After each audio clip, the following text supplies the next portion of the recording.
When was the last time you changed your mind? Not because you lost an argument, but because you found the truth. When was the last time you questioned your own opinion until it collapsed? If your feed already tells you what's good and what's evil, what's left for you to decide? We talk about free thought as if it's the rule, but in reality it's become the exception. Because the modern mind doesn't think, it reacts. And maybe that's why, even with infinite information at our fingertips, no one really has opinions anymore. We live in the loudest moment in human history, infinite voices echoing across the same few ideas. Everyone is compelled to have a take, even if that take was assembled from fragments they don't recall reading. What is called opinion has become more like fashion. It changes with the feed. You don't form a worldview anymore, you download one. Socrates spent his life asking people what they thought they knew, and nearly every time their certainty dissolved into confusion. That used to be the beginning of wisdom. Now it's the beginning of a comment war.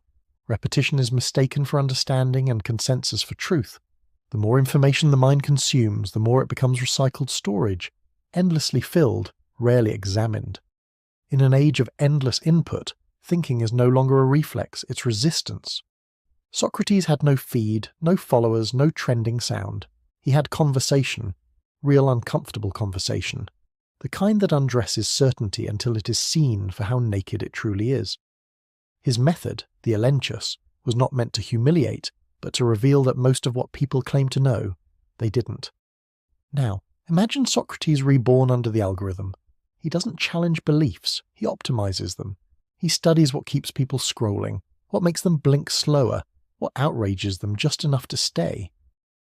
Where Socrates exposed contradictions to lead toward truth, the algorithm amplifies them to keep attention. The ancient dialogue died when there was no longer a need to defend thoughts out loud. Conviction is outsourced to metrics. Likes as validation, virality as virtue. People no longer seek truth through questioning. They seek confirmation through reaction. And somewhere between curiosity and convenience, philosophy became content.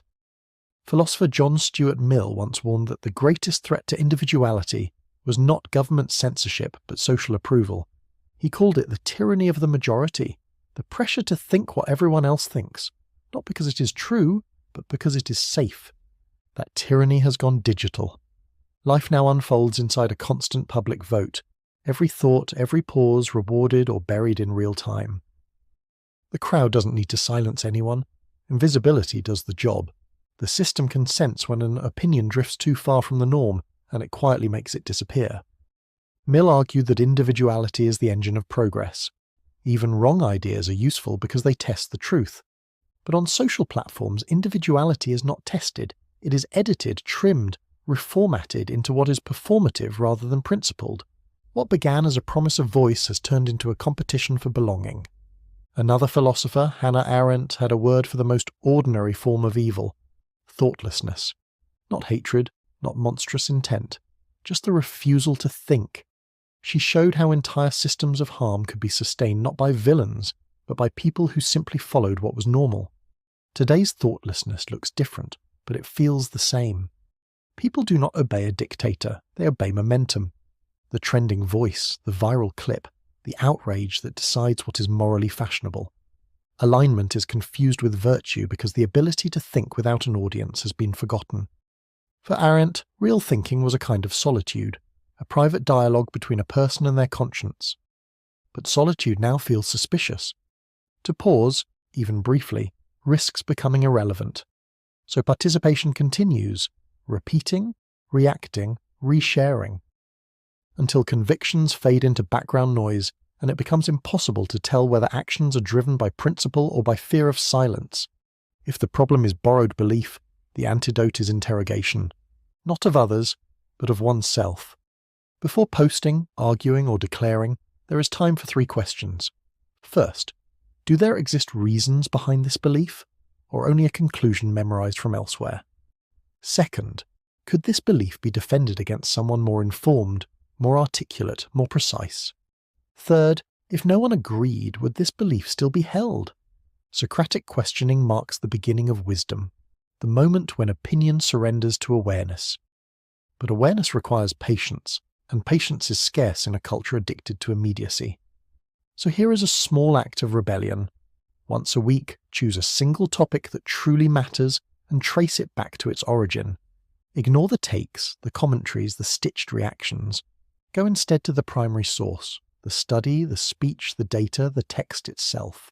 Spend a day in quiet with it before deciding what to think. Something strange begins to happen. Opinions slow down while understanding deepens. That slowness, that refusal to react on command, is what intellectual freedom actually feels like. When was the last time a thought of yours was not predictable by an algorithm? When was the last time an opinion cost you comfort instead of earning you approval?